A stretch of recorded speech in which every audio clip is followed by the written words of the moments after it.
फवाद चौधरी साहब needs no introduction, national dialogue committee के आप रूए रवा हैं। साबिक वफाकी वजीर फवाद साहब, अस्सलाम वालेकुम, बहुत शुक्रिया प्रोग्राम में ज्वाइन करने के लिए। फवाद साहब, टू बिगिन विद, मैं आऊँगी कि इमरान साहब की जो 3 साल की इनकारसरेशन है उस पर तो बात करेंगे, लेकिन उससे पहले आज जो आपकी जानिब से पिटिशन फाइल की गई है, सवाल ये ज़रूर उठ रहा है कि आज के दिन का ही चुनाव क्यों किया गया? आप 3 माह पहले भी ये फाइल कर सकते थे, 6 माह पहले भी हो सकता था, सो व्हाई टुडे? असल में सच्ची बात यह है कि हमारी पहले जो कोशिश थी वो यही थी कि हम कोट लखपत के लोगों को कुछ रिलीफ या रिलीज जो है वो हम दिलवा सकें। तो उससे एक कम से कम एक ऐसा माहौल पैदा होता कि जब इमरान खान साहब के साथ मुलाकात का जो मामला है वो ज़रा खुशगवार हो जाता। अनफॉर्चुनेटली उसको डिले हो गया। वो उस मामला जो है वो थोड़ा हमारी तवक्को से ज़्यादा डिले हो गया और उनको जो रिलीफ अब तक मिलना चाहिए था वो नहीं मिल सका। तो उसके बाद अब चूंकि अब 3 साल भी पूरे हो रहे थे, तो हमने सोचा अब यही कि इसको साइड बाय साइड लेके चलने की जरूरत है। और पिछली दफा भी जब हम मिले कोट लखपत में, तो बहुत लोगों ने ये बात कही कि आप इमरान खान साहब से मिलने की क्यों नहीं कोशिश कर रहे या उन्हें क्यों नहीं मिल रहे। ना उसमें तो डिले देखा इसलिए जा रहा था। जी, तो इसलिए फिर हमने ये फैसला किया कि अब ये दोनों चीजें साइड बाय साइड चलाने की जरूरत है। तो हम जो वर्कर्स हैं उनको रिलीज और रिलीफ दिलाने के लिए और लीडरशिप को रिलीज और रिलीफ दिलाने के लिए जो हमारी एफर्ट्स हैं अब वो साइड बाय साइड चल रही है।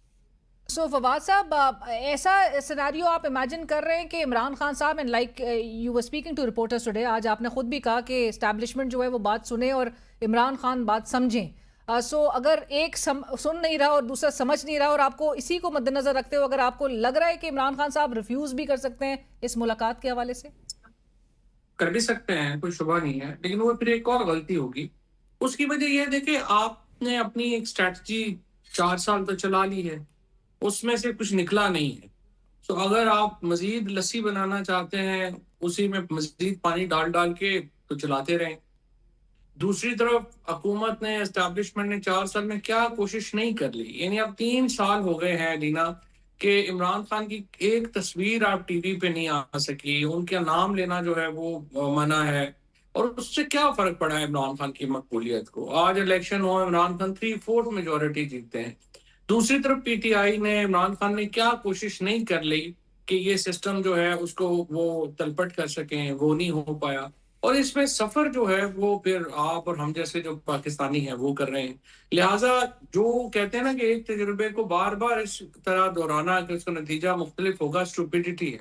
तो हमारी कोशिश ये है कि दोनों साइडें अपनी अपनी पोजीशन को रिव्यू करें एंड इंस्टेड ऑफ एक ही एक्सपेरिमेंट को बार बार करने के उसमें तब्दीली करें और एक दफा एक दूसरे को स्पेस दे के देखें। और हमारे ख्याल में यही बेस्ट सोल्यूशन। सो फवाद साहब, वैसे तो मोहसिन नकवी साहब की गुज़िश्ता हफ्ते के बाद से उनकी जो तकरीर थी और जो सिस्टम कोलैप्स होने की बात थी, उसके बाद से आपको लग रहा है कि प्रोस्पेक्ट्स बढ़ जाते हैं उस स्पेस को लेने के हवाले से और इमरान खान साहब के लिए एक अपॉर्चुनिटी निकलने के हवाले से? ये बात ठीक है आपकी। हालात होते हैं ना, एक हालात हैं जिसमें बिल्कुल ही कोई स्पेस नहीं है, फिर इवेंट्स हैं जिनमें स्पेस जो है वो बनती है। अब यहाँ पे एक स्पेस है, पॉलिटिकल स्पेस भी है। उसकी वजह ये है कि जो तजवीज़ मोहसिन नकवी साहब ने दी है, ज़ाहिर है मोहसिन नकवी साहब की अपनी पॉलिटिकल पोजीशन तो नहीं है। उनकी तो अहमियत यही है ना कि वो एस्टैब्लिशमेंट की बात कर रहे हैं। अब उन्होंने जो आइडिया दिया है, अगर इसमें पाकिस्तान में कोई एक जमात कन्विंस है इस आइडिया के ऊपर, तो वो तहरीक इंसाफ है और इमरान खान है। और अगर जो बुनियादी तौर के ऊपर नवाज शरीफ साहब और आसिफ जरदारी साहब के होते हुए तो ये आइडिया इम्प्लीमेंट हो ही नहीं सकता। डेफिनेटली एक स्पेस क्रिएट हुई है पॉलिटिक्स की, जिसमें इमरान खान को स्पेस मिल सकती है, पीटीआई को स्पेस मिल सकती है, और डेफिनेटली इससे फायदा उठाना चाहिए।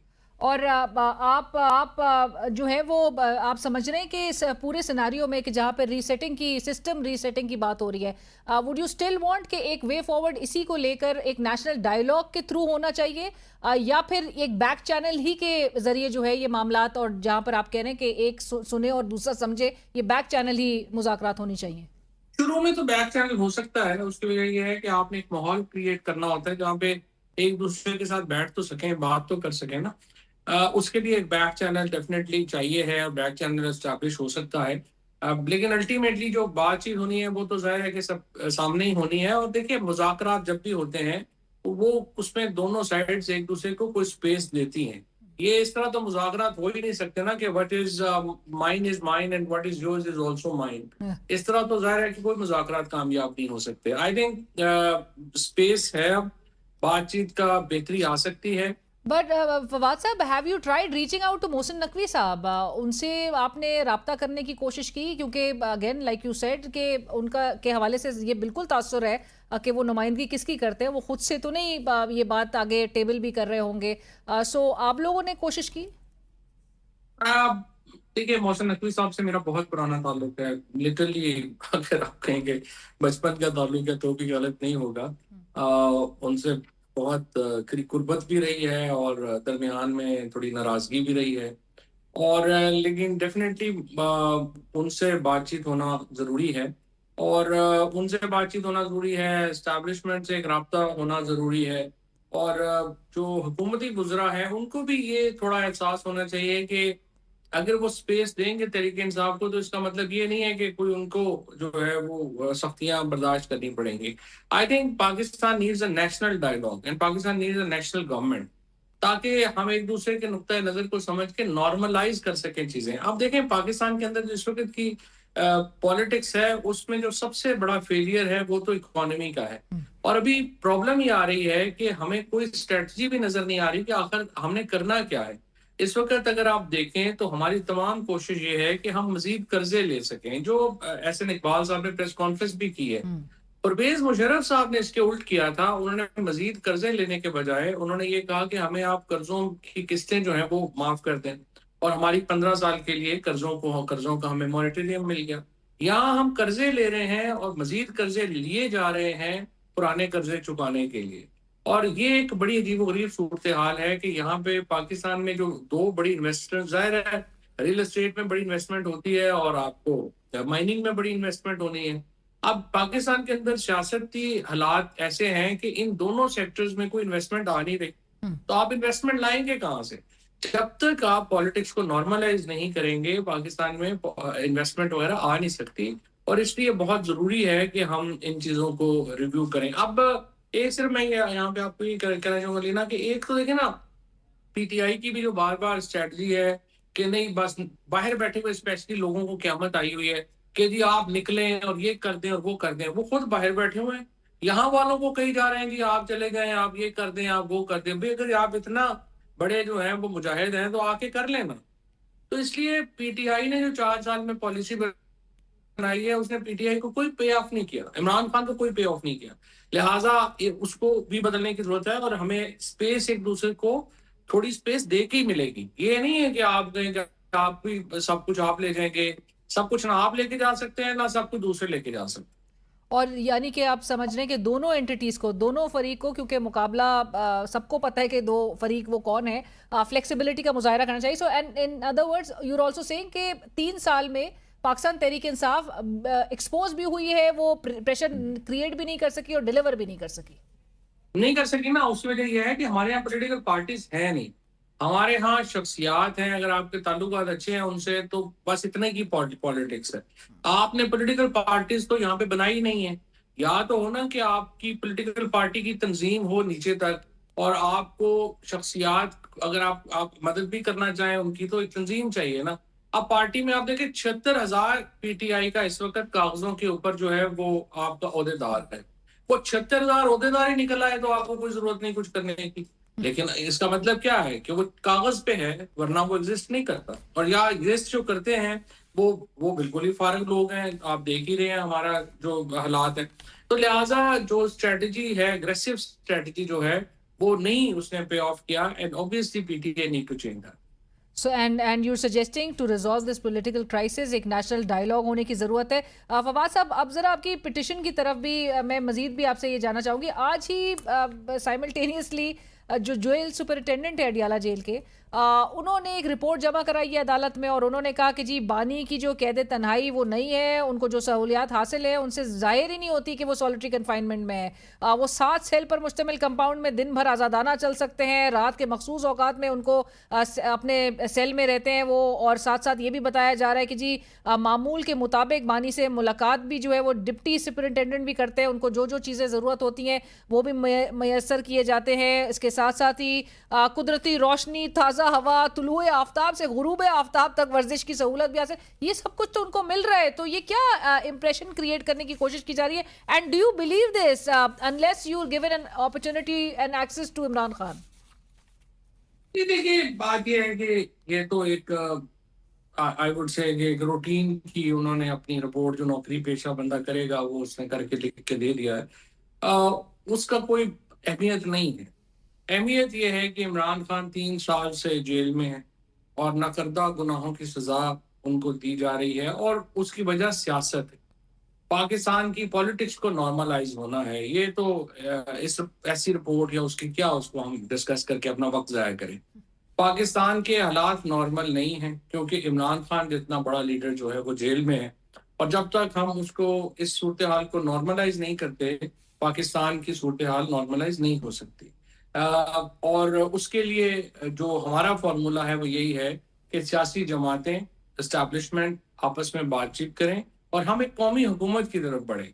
आप कौमी हुकूमत की तरफ बढ़ते हैं तो फिर आप छोटे सूबे बनाने की बात भी उसमें कर सकते हैं, फिर आप नए निज़ाम की बात भी कर सकते हैं, बड़े रिफॉर्म्स की बात जो है वो भी आप कर सकते हैं। And I think this is only way forward. And Fawad साहब, कौमी हुकूमत के हवाले से चकजई साहब भी अलाइन नज़र आते हैं। कल तो बैरिस्टर गौहर खान साहब ने भी इसकी हिमायत में जो है वो बयान दे दिया है। सो आपको लग रहा है कि इसका माहौल बन सकता है कि अगर एक राइट स्ट्रैटेजी अडॉप्ट की जाए? But Alina, you must appreciate us के हम लोग वो पहले थे जिन्होंने ये कौमी ये हुकूमत का नारा बुलंद मतलब किया था, एब्सोल्युटली। नारा सो बदनाम सो किया था, आपको बात की आपको थी। लग रहा है कि इस वक्त की ज़रूरत ये भी है कि जो मौलाना साहब भी कह रहे हैं, ऑपोजिशन की तमाम पार्टीज को जो है वो ऑन बोर्ड लिया जाए, सबको इकट्ठे किया जाए और चकजई साहब को जो है ये लीड करना चाहिए एज ऑपोजिशन लीडर? नहीं, बिल्कुल मेरे ख्याल के अंदर अपोजिशन को, मैं तो बड़े पुराना कह रहा हूँ, अनफॉर्चुनेटली पीटीआई में कोई लोग नहीं है कि जो कि ये काम कर सकते हैं। अदरवाइज तो अपोजिशन इकट्ठी होती तो ये मामला इतना लंबा चलता ही ना। अब भी जाहिर है कि जरूरत है कि ये सब इकट्ठे हों, लेकिन अचकजई साहब ने तो साबित किया है, नासिर अब्बास साहब ने साबित किया है कि उनमें तो ये सलाहियत नहीं है कि वो ये काम जो है वो कर सकें। ये काम इमरान खान ने ही करना है और इसीलिए इमरान खान की जो रिलीज है या रिलीफ है उनको, वो इम्पोर्टेंट है कि उनको अगर रिलीफ मिलती है और थोड़ी उन्हें स्पेस मिलती है तो फिर पाकिस्तान में इतफाक राय पैदा करना जो है वो इमरान खान कर सकते हैं और कोई नहीं कर सकता। राइट। और आखिरी सवाल मेरा फवाद साहब, और वही इमरान खान साहब की 3 साल जेल की मुद्दत के ही हवाले से, आपकी पिटिशन में भी इस बात का जिक्र है कि जो इनकम्बेंट गवर्नमेंट है, it is hell bent to defeat the spirits and values of democracy and rule of law in the country. आपने ये भी कहा कि इमरान खान साहब और जो उनकी अहलिया है, they are facing false and frivolous criminal cases in the courts.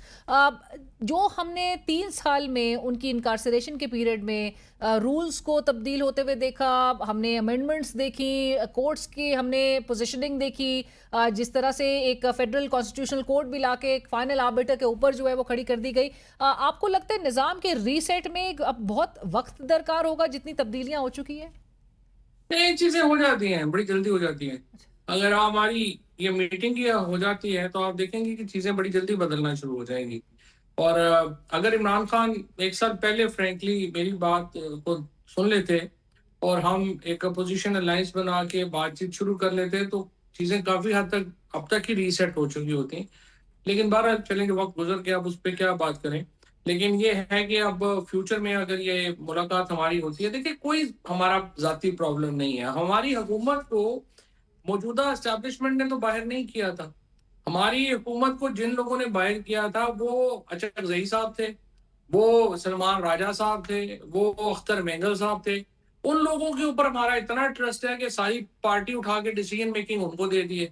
मौजूदा एस्टेब्लिशमेंट ने तो, मुझे बताइए कि ये तो हमारी हुकूमत बाहर करने वालों में नहीं है, इनसे हमारा क्या झगड़ा बनता था? तो हमने झगड़ा ही प्रोलॉन्ग कर लिया। तो वो तो देखिए ना, आप बस अब एक चीज है जो ठीक होनी है वो ठीक हो जाएगी। ये सिर्फ गलती दरमियान में यही हुई कि हमारी कम्युनिकेशन नहीं थी, सिर्फ दूसरी जो हमारी अपोजिशन थी वो उनकी कम्युनिकेशन थी। हम अपना नुक्ता नज़र क्रॉस ही नहीं कर सके, जिसकी वजह से ये मसला पैदा हुआ। और अब माजी और ये इन 3 सालों से सबक सीखते हुए आगे सबको अपना अपना रोल जो है उसकी अहमियत समझते हुए थोड़ी फ्लेक्सिबिलिटी का आप सजेस्ट करें मुजाहिरा करना चाहिए और नेशनल डायलॉग की तरफ जो है वो जाना चाहिए। फवाद साहब बहुत शुक्रिया आपके वक्त। नाज़रीन, जमहूरियत सिर्फ वोट, इंतखाबात और इक़्तिदार की मुंतकली का नाम नहीं बल्कि आईन और कानून की बालादस्ती, इदारों की गैर जानिबदारी और शहरियों के यकसा हुकूक का भी तकाजा करती है। कश्मीर में 5 अगस्त 2019 को आर्टिकल 370 और 35A का खात्मा हो या पाकिस्तान में किसी मकबूल सियासी रहनुमा की गिरफ्तारी, तारीख आखिरकार उन्हीं माशरों को कामयाब करार देती है जो इख्तिलाफ को दबाने के बजाय सुनने, ताकत के इस्तेमाल के बजाय आईन और कानून की बालादस्ती और सियासी ज़रूरत के बजाय इंसाफ के उसूल को तरजीह देते हैं।